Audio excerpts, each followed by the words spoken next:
सांप पुराने में ऐसी बहुत सारी जानकारियां हैं जहां पर हमें ये जानने को मिलता है कि आखिर सांप पहली बार कब और कहां हमारे धरती पर आए। कहते हैं ऋषि कश्यप की दो पत्नियां थीं, एक कद्रू, दूसरी विंता।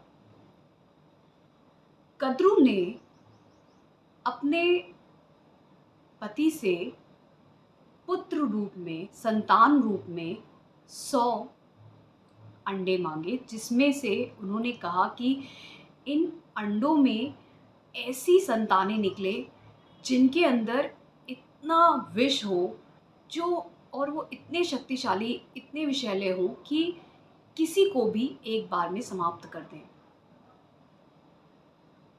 और वहीं पे, क्योंकि जब कद्रू के पुत्र हो रहे थे जो सांप थे कहीं ना कहीं, तो आप सभी जानते होंगे, हमारे पुराणों में सांपों का जिक्र है, चाहे वो भगवान शिव का सांप हो या फिर हमारे विष्णु भगवान का जो शेषनाग हैं। तो हम कहीं ना कहीं पुराणों में सांप की बात करते हैं, लेकिन हम ये भूल जाते हैं कि और भी पुराणों में कथाएं हैं जो अनकही हैं। जैसे इसी में ही कि सांपों की जिक्र सबसे पहले अ, हमारे ऋषि कश्यप की पत्नी कद्रू के पुत्रों के रूप में हुई थी।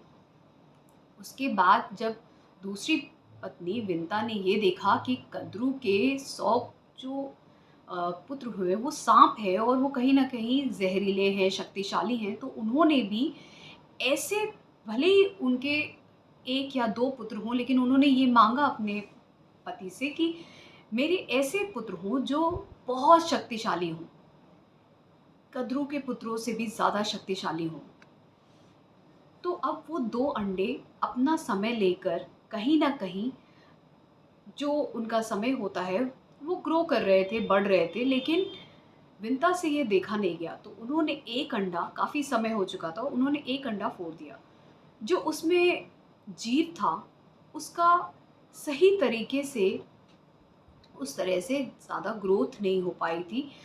तो जब विंता ने देखा कि वो जो आधा मनुष्य है वो सही से, उसकी पूरा शरीर नहीं बना है, तो उसने अपनी माता से कहा, उस जीव ने अपनी माता से, कि आपने मुझे जल्दी इस तरह से अंडे से बाहर निकाल दिया, मैं पूरा, मेरा शरीर भी नहीं बन पाया, तो मैं अब जा रहा हूँ आपको छोड़ के।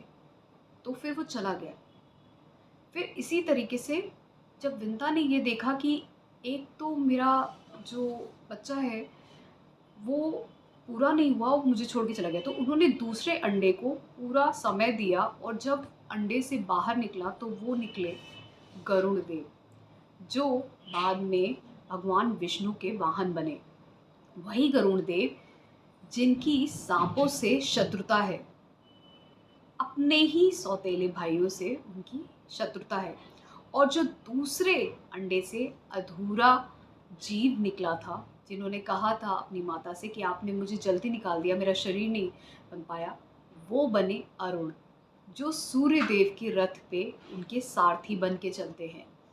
तो ये है इस कथा का सार, जिसमें हमने ये जाना कि हमारी धरती पर पहले सांपों का जिक्र किन पौराणिक कथाओं में किया गया है। तो पहले सांपों का जिक्र इसी कथा से आता है, जहाँ पर ऋषि कश्यप की पत्नी कद्रू ने 100 सांपों को जन्म दिया, और वहीं विंता ने अरुण और गरुड़ को जन्म दिया।